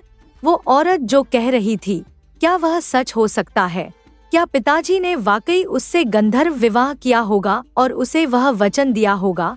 कुमार ने करवट बदलते हुए कहा, यार यह मैं कैसे बता सकता हूँ, लेकिन जब से हम माया बाजार आए हैं, यहाँ हर कोई हमें अजीबोगरीब कहानियों में उलझा रहा है। हर कोई तुम्हारे पिताजी के बारे में बातें कर रहा है, जैसे वो यहाँ कोई बड़े आदमी थे। सोहन ने गहरी सांस लेते हुए कहा, उस औरत ने कहा कि पिताजी यहाँ बरसों पहले आए थे। हो सकता है जब मैं छोटा था पिताजी मुझे यहाँ लाए हों और यहाँ के कुछ लोग मुझे पहचान रहे हों। शायद इसीलिए ये सब ऐसा बर्ताव कर रहे हैं। कुमार ने सहमति जताई, हाँ ये हो सकता है। लेकिन सोहन, इसमें जरूर कोई गहरी बात छुपी हुई है।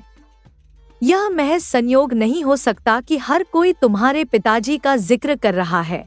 सोहन ने चिंता जताते हुए कहा, मुझे भी ऐसा ही लगता है, लेकिन सच और झूठ का पता हम कैसे लगाएंगे? यह सब इतना उलझा हुआ लग रहा है कि सिर दर्द हो गया है। इस कमरे में तो दम घुटने जैसा महसूस हो रहा है। कुमार ने तुरंत उठते हुए कहा, तो चल बाहर चलते हैं, खुली हवा में थोड़ा घूमते हैं। हो सकता है वहां जाकर दिमाग थोड़ा शांत हो और हमें सोचने का मौका मिले। दोनों दोस्त कमरे से बाहर निकल आए। बाहर ठंडी हवा चल रही थी। चांदनी रात में धर्मशाला का प्रांगण और आसपास की सड़कें सुनसान थी।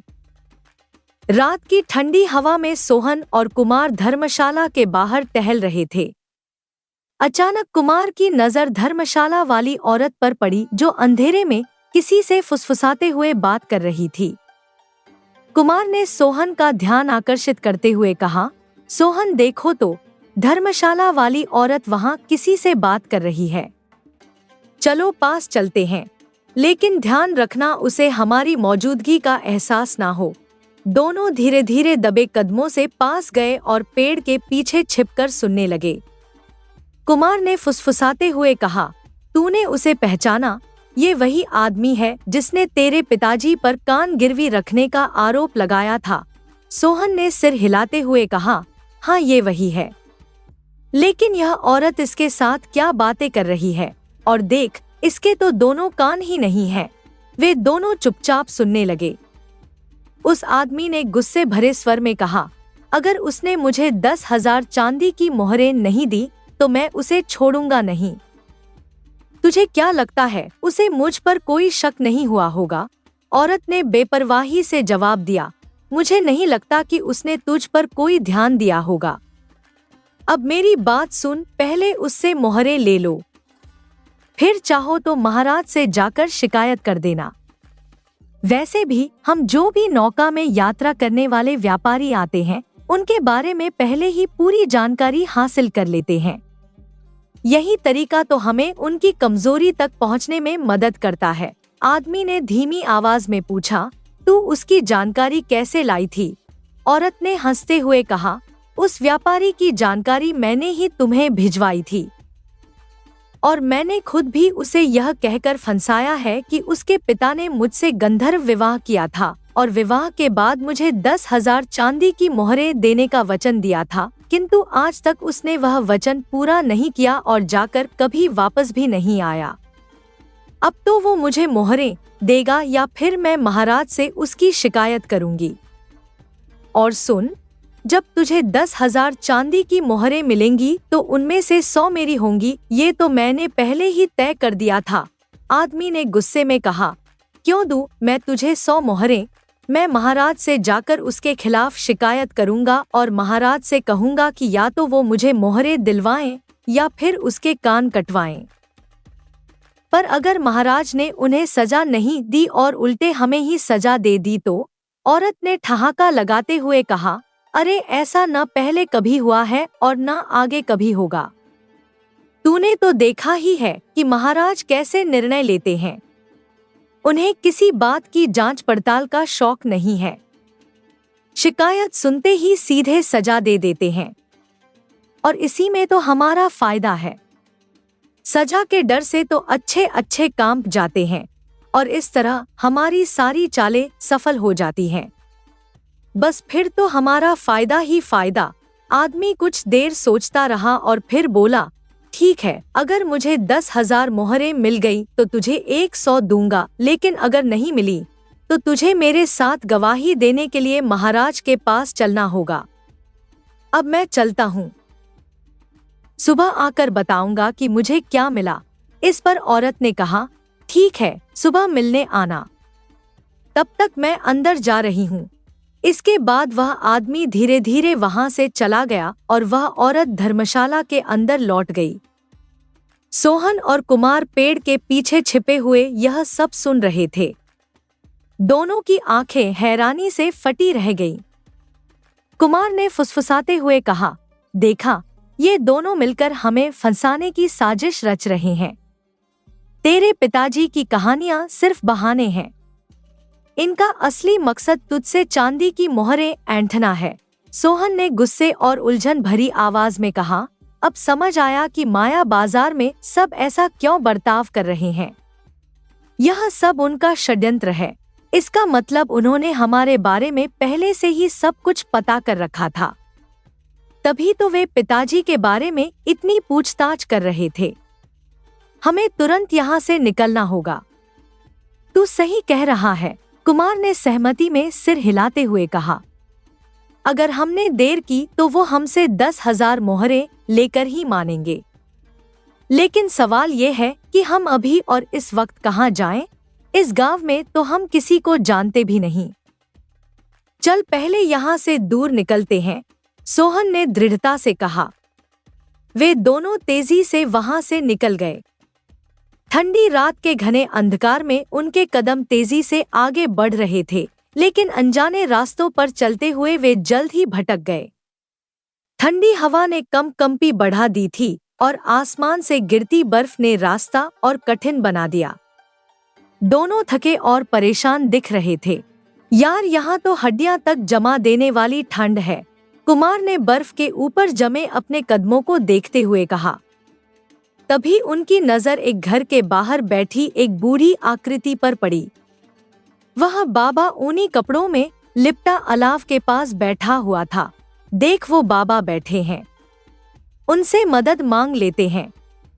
बस आज रात सिर छुपाने की जगह चाहिए, सोहन ने राहत की सांस लेते हुए कहा। हवा की सर्द लहरें उनकी आवाज में थरथराहट घोल रही थी, लेकिन उनके इरादों में अब भी मजबूती थी। दोनों युवक ठंड से कांपते हुए बाबा के पास पहुंचे।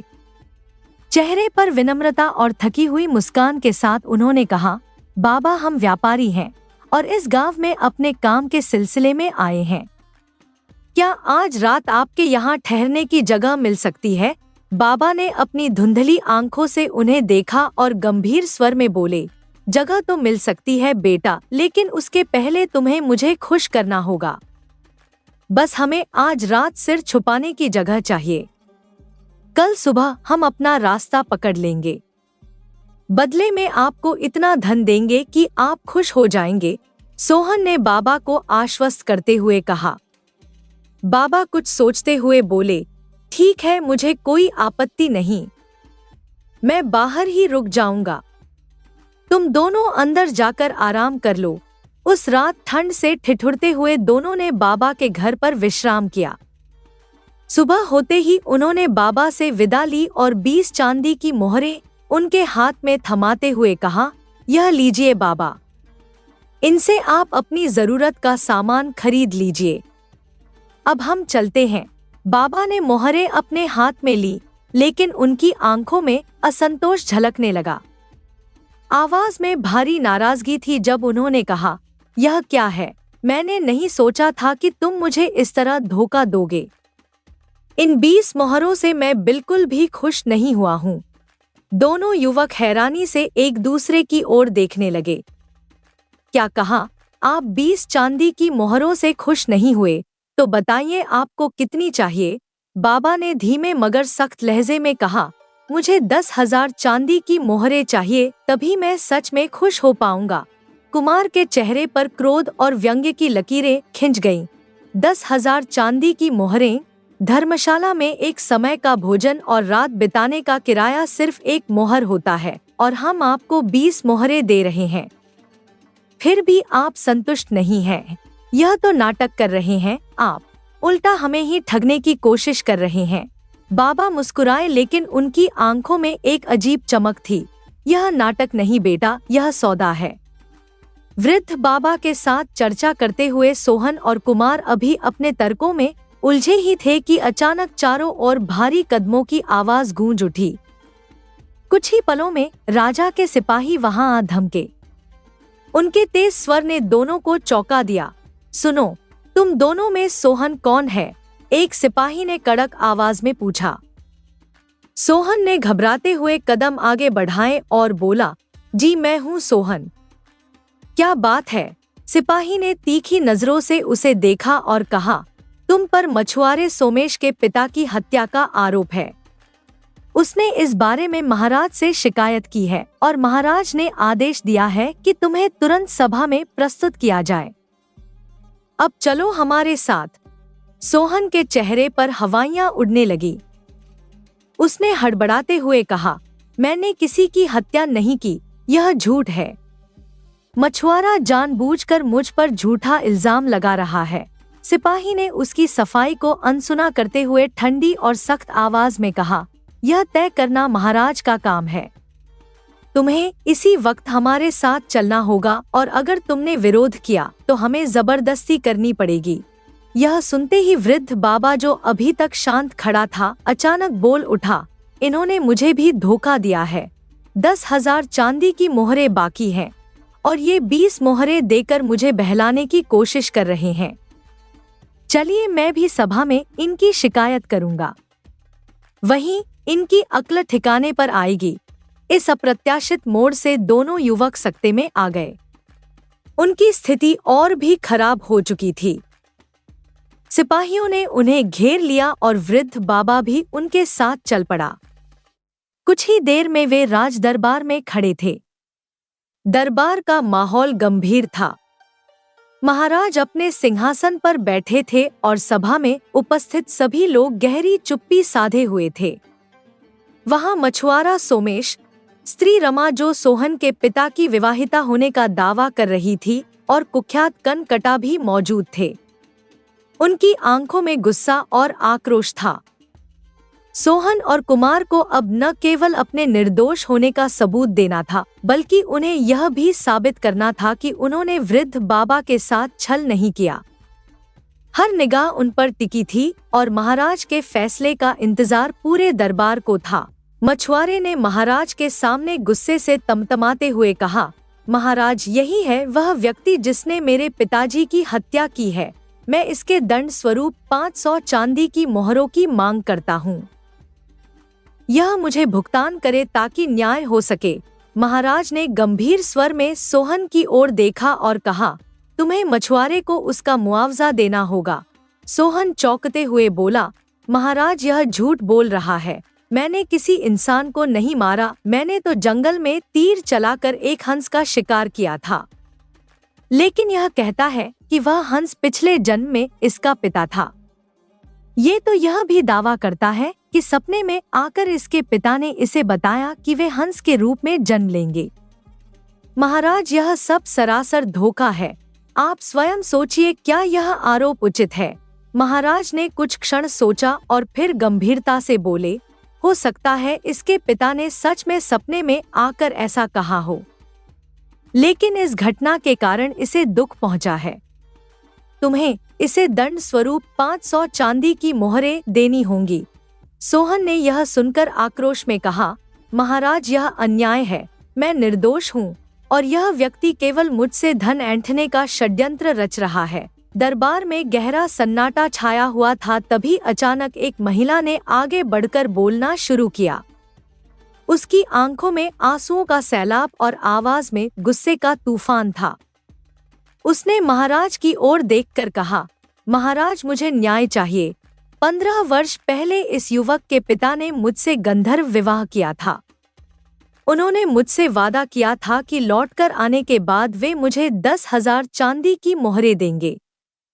लेकिन आज 15 साल बाद यह कह रहा है कि उसके पिता अब इस दुनिया में नहीं हैं। उसने आगे जोड़ते हुए कहा, महाराज, उस समय 10,000 चांदी की मोहरें देने का वादा किया गया था, लेकिन आज के हिसाब से उनकी कीमत 50,000 चांदी की मोहरों के बराबर होती है। क्या मुझे वह नहीं मिलेगा?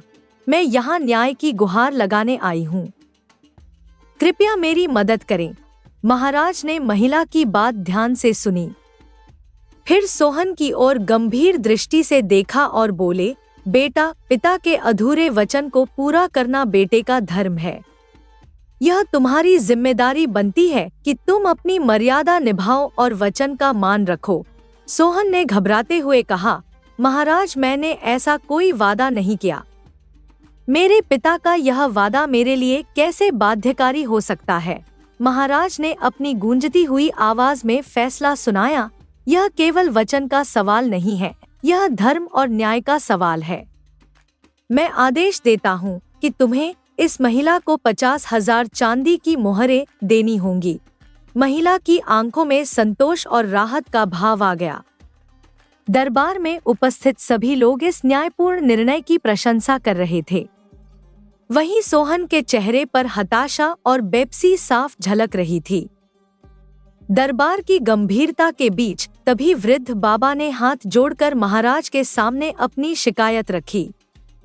उसकी आवाज में दर्द और नाराजगी का मिलाजुला भाव था। महाराज, उसने कहा, कल रात ये दोनों मेरे घर पर ठहरे थे।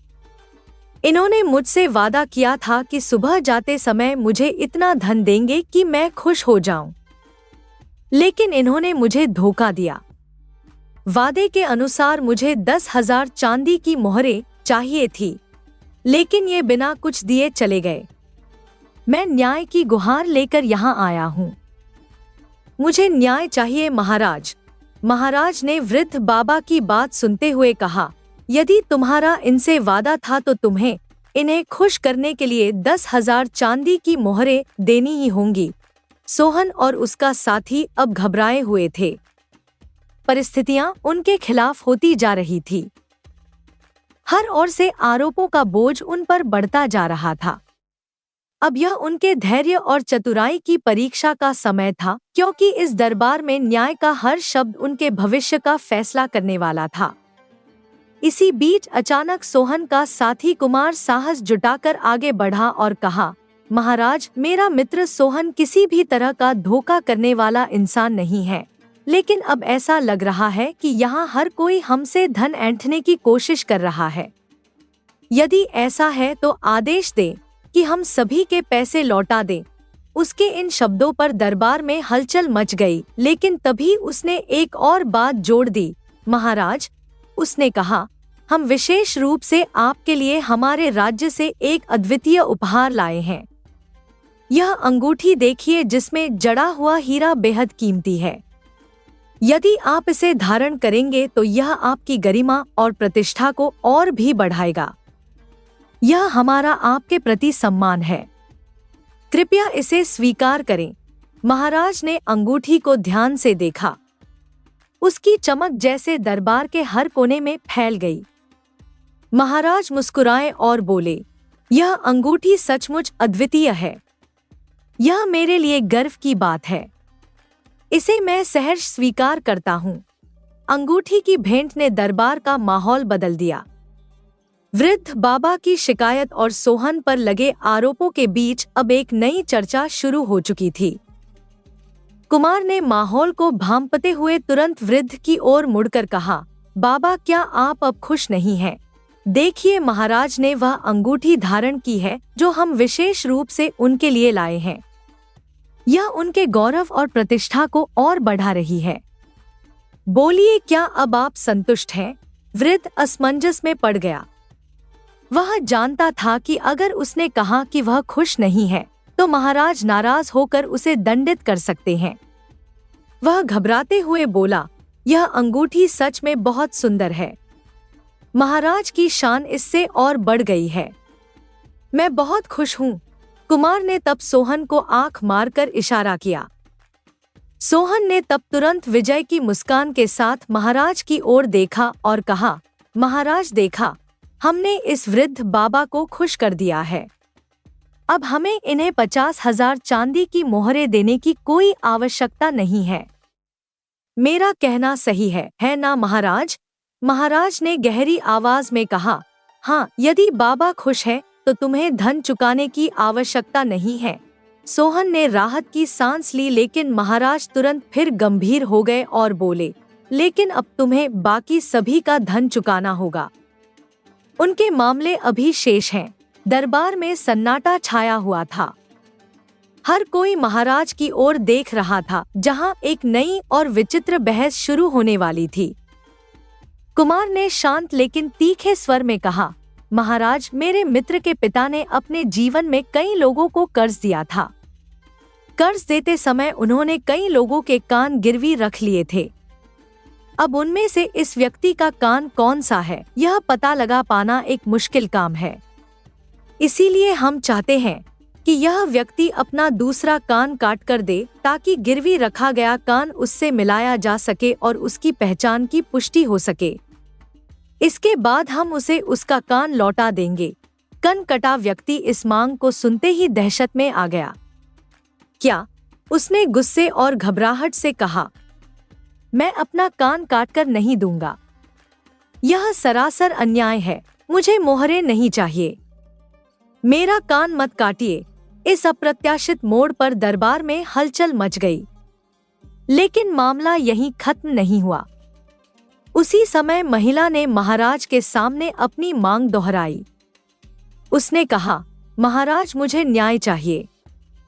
सोहन के पिता ने मुझसे गंधर्व विवाह किया था, साथ ही उन्होंने मुझसे वादा किया था कि लौटकर आने के बाद वे मुझे 10,000 चांदी की मोहरें देंगे। लेकिन आज भी उन्होंने वह वादा पूरा नहीं किया। महाराज, उस समय 10,000 चांदी की मोहरें देने का वादा किया गया था, लेकिन आज के हिसाब से उनकी कीमत 50,000 चांदी की मोहरों के बराबर होती है।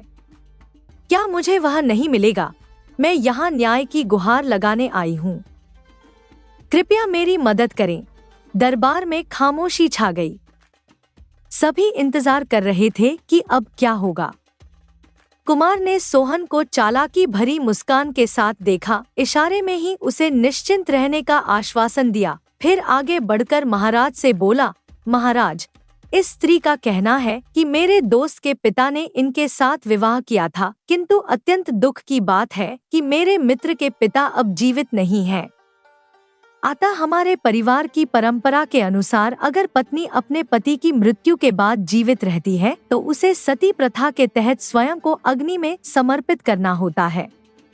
यदि यह स्त्री इस प्रथा को पूरी करती है तो इनके पति का संपूर्ण धन और संपत्ति इनके नाम कर दिया जाएगा। यह सुनते ही महिला का चेहरा भय से सफेद पड़ गया। अचानक वह जोर से चीख पड़ी, मैं जीते जी अग्नि में नहीं जलूंगी महाराज, मुझे इनका धन नहीं चाहिए, मुझे कुछ नहीं चाहिए। कुमार ने अवसर देखा और तुरंत बोल पड़ा, महाराज, यह महिला सती प्रथा को मानने से इनकार कर रही है। इसका मतलब है कि यह उनकी पत्नी नहीं है, क्योंकि एक सच्ची पत्नी इस परंपरा को निभाने से पीछे नहीं हटती। अगर यह उनकी पत्नी नहीं है तो मेरे मित्र को इस महिला की किसी भी मांग का भुगतान करने की आवश्यकता नहीं है। दरबार में एक बार फिर गहमागहमी छा गई। कुमार ने फिर अपनी बात आगे बढ़ाते हुए कहा, महाराज, अब बात करते हैं मछुआरे के हंस के पिता की। मेरे मित्र ने जानबूझकर उस हंस को मारा था, लेकिन इसके पीछे एक गहरी वजह थी। उसने दरबार के हर कोने की ओर देखते हुए अपनी बात को स्पष्ट किया, महाराज, यह मछुआरा समंदर के रास्ते से होकर व्यापार करता है। उसने दावा किया कि उसके पिता की आत्मा मरने के बाद हंस के रूप में जन्मी थी और हंस उसकी मदद करते हुए उसे समंदर का सही रास्ता दिखाता था। लेकिन कहानी यहीं खत्म नहीं होती। जब हंस ने समुद्र में एक मछली पर हमला किया तब यह बात सामने आई कि वह मछली भी उसी मछुआरे के पिता का ही अगला जन्म था। कुमार ने आगे जोड़ते हुए कहा, महाराज, सोचिए, अगर मछली मछुआरे का पिता था तो हंस ने क्यों उसे मारकर खा लिया? क्या पिता के रूप में जन्म लेने वाली आत्मा हंस और मछली के बीच इस तरह का संघर्ष नहीं दर्शाती? इसलिए मेरे मित्र ने उस हंस को मारना उचित समझा। उसने हंस को इसलिए मारा ताकि मछली यानी मछुआरे के पिता का अगला जन्म सुरक्षित रह सके। कुमार ने अपनी बात खत्म करते हुए कहा, महाराज, यह मामला अब बिल्कुल स्पष्ट है। पिता के बदले पिता और हंस के बदले मछली। न्याय पहले ही अपने आप मिल चुका है। मेरे मित्र ने केवल सही कार्य किया। अब यह मछुआरे का झूठा आरोप साबित होता है। दरबार में एक बार फिर सन्नाटा पसर गया। सभी इस विचित्र तर्क और कहानी पर विचार कर रहे थे। महाराज ने गहरी सांस ली और उनकी आंखों में यह स्पष्ट था कि इस पेचीदा मामले में न्याय करना इतना आसान नहीं होगा। अब सभी की निगाहें महाराज के निर्णय पर थी, जो इस विवादास्पद कथा का अंत लिखने वाला था। महाराज ने सोहन और कुमार की ओर प्रशंसा भरी निगाहों से देखा और मुस्कुराते हुए बोले, कुमार, तुमने बड़ी चतुराई और कुशलता से अपने मित्र को इन धोखेबाजों की जालसाजी से बचा लिया। तुम्हारा विवेक और निडरता मुझे अत्यंत प्रभावित कर गया। तुम्हारे तर्कों ने न केवल सच्चाई को उजागर किया, बल्कि मुझे न्यायपूर्ण निर्णय लेने के लिए भी प्रेरित किया। शाबाश बेटा। उन्होंने कुछ क्षण रुककर दरबार में उपस्थित सभी की ओर देखा और फिर गंभीर आवाज में कहा, इन धोखेबाजों को उनकी चालाकी और षड्यंत्र के लिए मैं 2 वर्ष के कठोर कारावास का दंड सुनाता हूँ। यह दंड न केवल उनके लिए सबक होगा, बल्कि दूसरों को भी सचेत करेगा कि न्याय और सत्य से बढ़कर कुछ नहीं। दरबार में तालियों की गूंज उठी। महाराज के इस निर्णय से हर कोई संतुष्ट और प्रसन्न था। कुमार और सोहन ने महाराज को प्रणाम किया। महाराज ने आशीर्वाद देते हुए कहा, अब तुम दोनों अपने राज्य लौट सकते हो। तुम्हारी बहादुरी और ईमानदारी ने तुम्हारा सिर ऊंचा किया है। जाओ और भविष्य में भी इसी तरह सच्चाई और धर्म का मार्ग अपनाना। इसके बाद कुमार और सोहन अपने नाव की ओर बढ़े। नाव ने जैसे ही माया बाजार नगर के तट को छोड़ा, उन्होंने एक बार पीछे मुड़कर देखा, मानो उस नगर की यादों को सदा के लिए विदा दे रहे हों। कुमार ने तब धीमी आवाज में कहा, सोहन, हमने जो देखा और झेला वह कभी भूलने लायक नहीं है। पर एक बात तो पक्की है, हम कभी भी इस नगर की ओर दोबारा कदम नहीं रखेंगे। सोहन ने सिर हिलाकर सहमति जताई और मुस्कुराते हुए कहा, सही कहा कुमार। अब बस अपने राज्य लौटकर शांति से जीवन बिताना है। नाव धीरे धीरे लहरों के संग आगे बढ़ गई। सूरज की सुनहरी किरणें पानी पर चमक रही थी, मानो यह संदेश दे रही हों कि सत्य और न्याय का मार्ग कभी व्यर्थ नहीं जाता। कुमार और सोहन अपने राज्य लौटकर हमेशा के लिए माया बाजार की घटनाओं को पीछे छोड़ अपने जीवन में एक नया अध्याय शुरू करने के लिए तैयार थे।